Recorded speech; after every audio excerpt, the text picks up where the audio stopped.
સૌરાષ્ટ્રના રાજકારણમાં ફરી એક વખત નવો વળાંક આવ્યો છે। ભારતીય જનતા પાર્ટીમાંથી ફરી જૂથવાદ અને વિવાદ થયાના સમાચારો સામે આવ્યા। સૌરાષ્ટ્રના અમરેલીમાં ફરી એક વખત ભાજપની અંદરથી બે રાજીનામાઓ પડ્યા અને આ બે રાજીનામાઓ જે પડ્યા છે તે તાલુકા પંચાયતના ચાલુ સદસ્યોના રાજીનામા પડ્યા છે। એક તરફ અમરેલી ભાજપમાં દિગ્ગજ નેતાઓ જે હતા એ દિગ્ગજ નેતાઓને મોટા પદ આપવામાં આવ્યા અને બીજી તરફ અમરેલીની અંદર નવા ભાજપના જે નેતાઓ છે એ નેતાઓને મહત્વના સ્થાન પણ આપવામાં આવ્યા।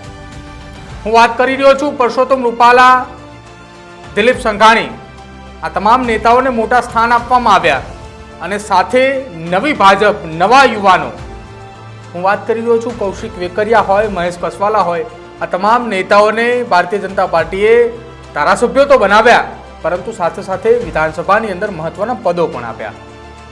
આ તમામની વચ્ચે ભારતીય જનતા પાર્ટીની અંદર જૂથવાદ ઉભરીને સામે આવ્યો છે। તાલુકા પંચાયતના સદસ્યો એવા આક્ષેપો લગાવી રહ્યા છે કે અમારા કામો નથી થઈ રહ્યા। થોડા દિવસ પહેલા જ ખાતરની અછતને લઈને જ્યારે ન્યૂઝરૂમના માધ્યમથી એક ડિબેટ હતી કે જેમાં અમરેલી જિલ્લા કોંગ્રેસના પ્રમુખ પ્રતાપ દુધાતે કહ્યું હતું કે છેક અમરેલીથી લઈને દિલ્હી સુધી ભારતીય જનતા પાર્ટીની સરકાર છે, તેમ છતાંય ભાજપના તાલુકા પંચાયતના સદસ્યો એમ કહી રહ્યા છે કે અમારા કામો નથી થઈ રહ્યા। આ વિવાદ હવે ધીરે ધીરે વધી રહ્યા એ પ્રકારની વાતો અમરેલીની અંદર શરૂ થઈ ચૂકી છે। અમરેલીના લીલિયા તાલુકા પંચાયતના બે સદસ્યોએ એ રાજીનામા આપ્યા છે અને આ બંને રાજીનામા આપનાર બંને તાલુકા પંચાયતના સદસ્યોમાં લીલિયા તાલુકા પંચાયતના કંચનબેન અરજણભાઈ ધામત અને સાથે ઘનશ્યામ મેઘાણીએ રાજીનામા આપ્યા છે। રાજીનામા આપનાર એ લીલિયા તાલુકા પંચાયત સીટ નંબર 1 અને સીટ નંબર 2 છે અને આ બંને એ લીલિયા ટીડીઓને રાજીનામા આપી અને તાલુકા પંચાયતના સદસ્ય પરથી તેઓ રાજીનામા આપી અને આક્ષેપો એવા કરી રહ્યા છે કે હવે અમારા અત્યાર સુધીની જે રજૂઆતો અને અમારા જે કામો હતા એ અમારા કામો લીલિયા તાલુકા પંચાયતમાં અધિકારીઓ કે પદાધિકારીઓ કોઈ સાંભળતા નથી। એટલે હવે આ ભારતીય જનતા પાર્ટીની અંદર જે ખળભળાટ થઈ રહ્યો હતો, જે ઉકળતો ચરુ હતો, તે હવે ખુલીને સામે આવી રહ્યો છે।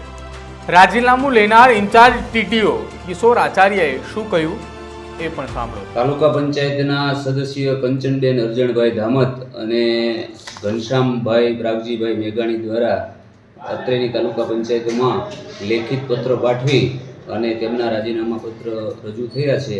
પરંતુ આ બાબતમાં મારું કહેવાનું છે કે ગુજરાત પંચાયત અધિનિયમ 1993ની કલમ 68(3) મુજબ પોતાના રાજીનામા આપવાના પ્રમુખશ્રીને થાય છે। તાલુકા પંચાયતના પ્રમુખશ્રીને આ અધિકારો સુપ્રત થયેલા છે। જેમના રાજીનામા પત્ર અત્રે રજૂ થયા છે તેમને આ રાજીનામા પત્ર માનની પ્રમુખશ્રી સમક્ષ રજૂ કરી આ અંગે યોગ્ય નિર્ણય કરવામાં આવશે। હાલ આ બાબતે અમારી કોઈ જાણ હેઠળ નથી કે તેઓ કયા કારણોસર રાજીનામું આપેલ છે। તાલુકા પંચાયતના સદસ્ય કંચનબેન અરજણભાઈ ધામત અને ઘનશ્યામભાઈ બ્રાગજીભાઈ મેઘાણી દ્વારા અત્રેની તાલુકા પંચાયતમાં લેખિત પત્ર પાઠવી અને તેમના રાજીનામા પત્ર રજૂ થયા છે। પરંતુ આ બાબતમાં મારું કહેવાનું છે કે ગુજરાત પંચાયત અધિનિયમ 1993ની કલમ 68(3) મુજબ પોતાના રાજીનામા આપવાના પ્રમુખશ્રીને થાય છે। તાલુકા પંચાયતના પ્રમુખશ્રીને આ અધિકારો સુપ્રત થયેલા છે। જેમના રાજીનામા પત્ર અત્રે રજૂ થયા છે તેમને આ રાજીનામા પત્ર માનની પ્રમુખશ્રી સમક્ષ રજૂ કરી આ અંગે યોગ્ય નિર્ણય કરવામાં આવશે। હાલ આ બાબતે અમારી કોઈ જાણ હેઠળ નથી કે તેઓ કયા કારણોસર રાજીનામું આપેલ છે। તાલુકા પંચાયતના સદસ્ય કંચનબેન અરજણભાઈ ધામત અને ઘનશ્યામભાઈ બ્રાગજીભાઈ મેઘાણી દ્વારા અત્રેની તાલુકા પંચાયતમાં લેખિત પત્ર પાઠવી અને તેમના રાજીનામા પત્ર રજૂ થયા છે। પરંતુ આ બાબતમાં મારું કહેવાનું છે કે ગુજરાત પંચાયત અધિનિયમ 1993ની કલમ 68(3) મુજબ પોતાના રાજીનામા આપવાના પ્રમુખશ્રીને થાય છે। તાલુકા પંચાયતના પ્રમુખશ્રીને આ અધિકારો સુપ્રત થયેલા છે। જેમના રાજીનામા પત્ર અત્રે રજૂ થયા છે તેમને આ રાજીનામા પત્ર માનની પ્રમુખશ્રી સમક્ષ રજૂ કરી આ અંગે યોગ્ય નિર્ણય કરવામાં આવશે। હાલ આ બાબતે અમારી કોઈ જાણ હેઠળ નથી કે તેઓ કયા કારણોસર રાજીનામું આપે છે। આક્ષેપો પ્રતિ આક્ષેપોની વચ્ચે અમરેલીની અંદર 2 સદસ્યોના રાજીનામા પડ્યા.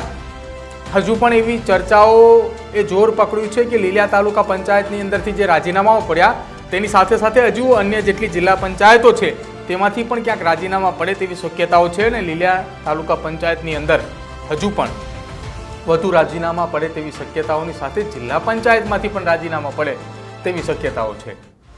એક તરફ ભારતીય જનતા પાર્ટીનું શાસન એ તાલુકા પંચાયતથી લઈને છેક દિલ્હી સુધીની હોવાની ચર્ચાઓએ તો અનેક વખત જોર પકડ્યું હતું અમરેલી જિલ્લાની અંદર, પરંતુ અમરેલીની અંદર જ ચૂંટાયેલા પ્રતિનિધિઓના કામ ન થતા હોવાના આક્ષેપોને લઈને વારંવાર જે ભારતીય જનતા પાર્ટીના 2 જૂથ આમને સામને હતા એ જૂથનો હવે ઉકળતો ચરુ ખુલીને સામે આવી રહ્યો છે. આમ તો તમામ લોકો કહી રહ્યા છે કે અમરેલી જિલ્લાની અંદર કોઈ જૂથ સક્રિય નથી, પરંતુ અમરેલી જિલ્લાની અંદર 2 જૂથ સક્રિય છે તે વાત આ રાજીનામા પરથી સાબિત થાય છે.